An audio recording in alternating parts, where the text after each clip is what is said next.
Hi everyone, this is Matt Jackson, Design Director on Deathgarden. In this video, we'll go over runner tips and tricks. If you're new to Deathgarden, we recommend that you check out our basic tutorial. As a runner, your agility, being able to rapidly scale walls, evade, and outmaneuver the hunter, and the third-person perspective are your basic survivability tools. Keep your eyes on the hunter, and be aware of your surroundings and potential escape routes at all times. When moving around the garden, stay as low as possible. In the air, you're easier to spot. If the hunter spots you and starts to chase, the game's music intensifies. During a chase, don't run in a straight line. Try to outmaneuver the hunter using walls, cliffs, and the evade ability. Evading is a great way to create distance between you and the hunter. Just make sure that you keep an eye on your stamina gauge. You have a limited amount of evades before running out of stamina. Remember, the hunter plays in first person. Use this to your advantage. Once you've lost your opponent, hide in tall grass or use buildings for cover. It can be very hard for the hunter to spot you when crouched in the tall grass. Don't rush to the next objective or crate. Patience is key. Take the time to assess the hunter's behavior and try to predict their next move. It's much safer to move around when you know where the hunter is. Remember that you can fire regular bolts to ping the hunter. This rewards you with a small amount of NPI and lets your team know where the hunter is. There are 3 runner classes to choose from. Each class has 3 upgradable powered bolts and their corresponding caltrops, both which allow you to hinder, harass, and debilitate the hunter.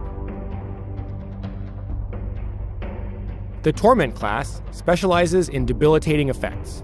Your job is to harass and keep the hunter in check while your team tries to complete objectives. Try positioning yourself in the middle of the map and stay as close to the hunter as possible. Use your reveal bolts as much as possible. Being aware of the hunter's location at all times will greatly benefit your team and help you better prepare for your next move. Torment runners are also great at rescuing runners from the Bloodpost. Combine your virus and blind bolts to slow the hunter's interaction time and to confuse them about your exact position. Once you've inflicted these debuffs, jump in for a quick rescue.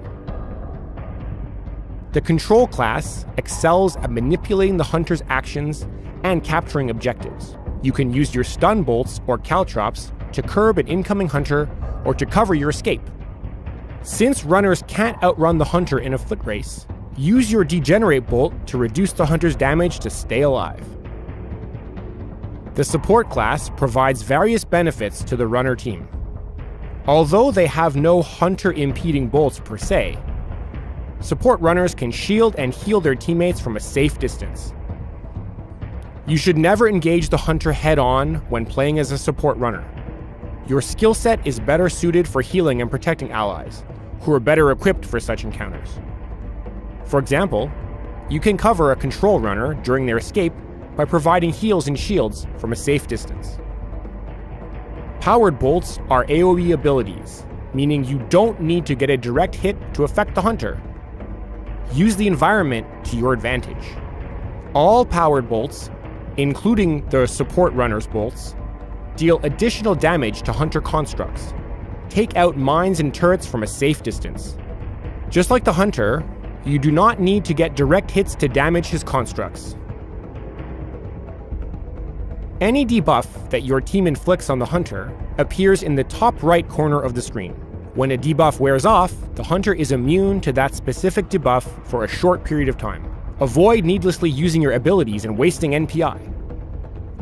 Upgrading powered bolts to Tier 3 unlocks their powerful secondary effect.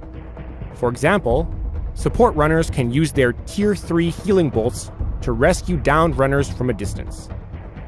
A Tier 3 degenerate bolt forces the hunter to reload their weapon. Caltrops are equivalent to Tier 1 powered bolts, but cost less NPI to use than their bolt counterparts. Caltrops remain on the ground for a short duration and are excellent for securing escape routes. They can also buy you precious seconds when capturing a point. As an individual runner, You don't possess the tools and means to beat the hunter. However, cooperation, synergy, and communication are key to your team's success and to achieving victory. IntelliComms is a built-in system that allows you to communicate with your team. It is a context-sensitive system that allows you to rapidly communicate vital information with your fellow runners when performing important actions or near certain game objects. You may also choose to opt into voice chat in the options menu to communicate with your team. Remember that you are a team of 5 versus 1.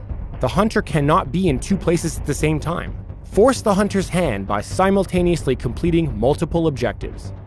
Press the IntelliComm key to let your team know that you're standing next to a specific crate, capturing an objective, or even if you're about to be executed. For a full list of IntelliComm phrases, visit the Deathgarden website. We encourage you to experiment with different classes and explore the list of perks so that you may create your perfect build. Thanks for watching, and see you in the garden.